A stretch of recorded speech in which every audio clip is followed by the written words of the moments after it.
بسم اللہ الرحمن الرحیم۔ السلام علیکم، میں ہوں سید زادہ بشر ہاشمی اور آپ دیکھ رہے ہیں ایکسپوز یونٹ یوٹیوب چینل۔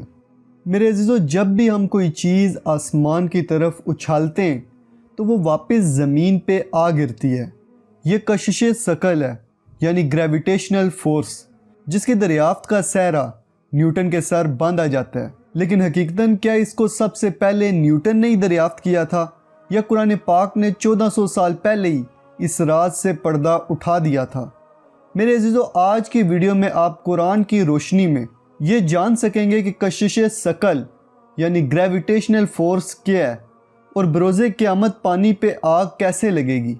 تو جلدی سے ویڈیو کو لائک کریں، چینل کو سبسکرائب کر کے بیل آئیکن پہ کلک کر دیں تاکہ ایکسپوز یونٹ کی انفارمیٹیو اور ایکسپوزنگ ویڈیوز آپ کو ٹائم سے ملتی رہیں۔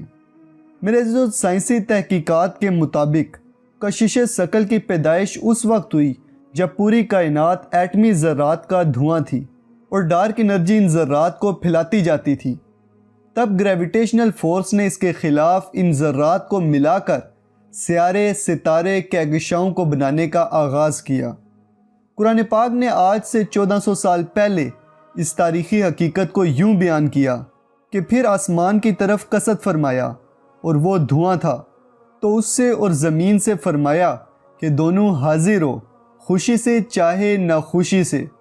دونوں نے عرض کی کہ ہم رغبت کے ساتھ حاضر ہوئے۔ پھر سائنس اگلے مرحلے کا ذکر یوں کرتی ہے کہ اس کشش ثقل نے پورے آسمانی نظام کو جکڑ کر ایسا مسخر کر دیا ہے کہ کوئی بھی اپنی جگہ سے نہیں ہٹ سکتا۔ میرے عزیزو، قرآن اس مرحلے کو کچھ یوں بیان کرتا ہے: بے شک اللہ روکے ہوئے ہے آسمانوں اور زمین کو کہ جنبش نہ کریں، اور اگر وہ ہٹ جائیں تو انہیں کون روکے گا اللہ کے سوا، بے شک وہ علم بخشنے والا ہے۔ اس کے بعد سائنس کہتی ہے کہ کشش ثقل میں جکڑنے کے ساتھ ساتھ ایک توازن بھی پیدا ہو گیا۔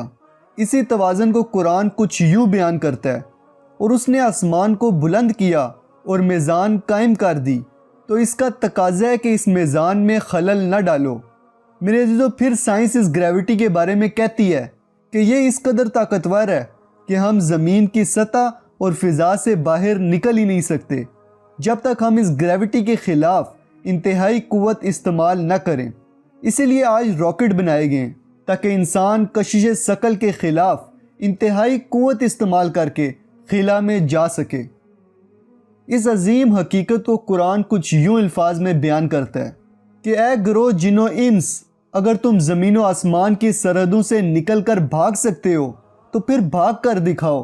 تم نہیں بھاگ سکتے، جہاں بھی جاؤ گے اللہ ہی کی سلطنت پاؤ گے۔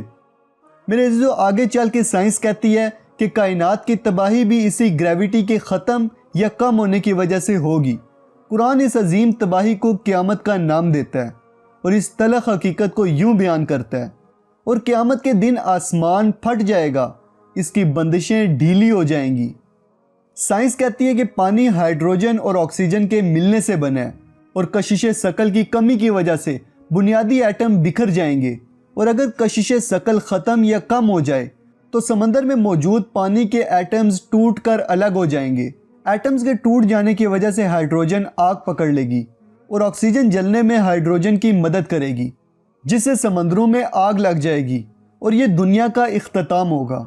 جبکہ قرآن آج سے 1400 سال پہلے، جب سائنس کا نام و نشان نہ تھا، اس عمل کی پیشگوئی کچھ یوں کرتا ہے: اور جب قیامت کے دن سمندر آگ سے بھڑک اٹھیں گے۔ میرے عزیزو، یہ قرآن پاک کی وہ حقیقت ہے جسے کوئی بھی باشعور شخص جھٹلا نہیں سکتا۔ بے شک قرآن کا ایک ایک حرف حق ہے۔ آج ہمارے لیے بہت افسوس کا مقام ہے کہ مسلمان سمیت سب لوگ کشش ثقل کی دریافت کا سہرا نیوٹن کے سر باندھتے ہیں، مگر حقیقت یہ ہے کہ کشش ثقل کی تمام تر ضروری تفصیلات قرآن نے آج سے 1400 سال قبل ہی دنیا کو بتا دی تھی۔ آج امت مسلمہ کے زوال کی سب سے بڑی وجہ قرآن سے دوری ہے۔ تو دوستو، یہ تھی آج کی ویڈیو۔ امید کرتا ہوں اچھی لگی ہوگی اور بہت کچھ سیکھنے اور جاننے کو ملا ہوگا۔ تو ویڈیو کو ایک پیارا سا لائک دیں، اپنی رائے کا اظہار کومنٹ سیکشن میں کریں اور اس ویڈیو کو فیس بک، واٹس ایپ پہ شیئر بھی کریں۔ چینل کو سبسکرائب کر کے بیل آئیکن پہ ضرور کلک کریں تاکہ نئی آنے والی ویڈیوز کے نوٹیفیکیشنز آپ کو ملتے رہیں۔ ملتے ہیں اگلی ویڈیو میں، تب تک کے لیے اپنا اور اپنے پیاروں کا خیال رکھیے گا۔ فی امان اللہ۔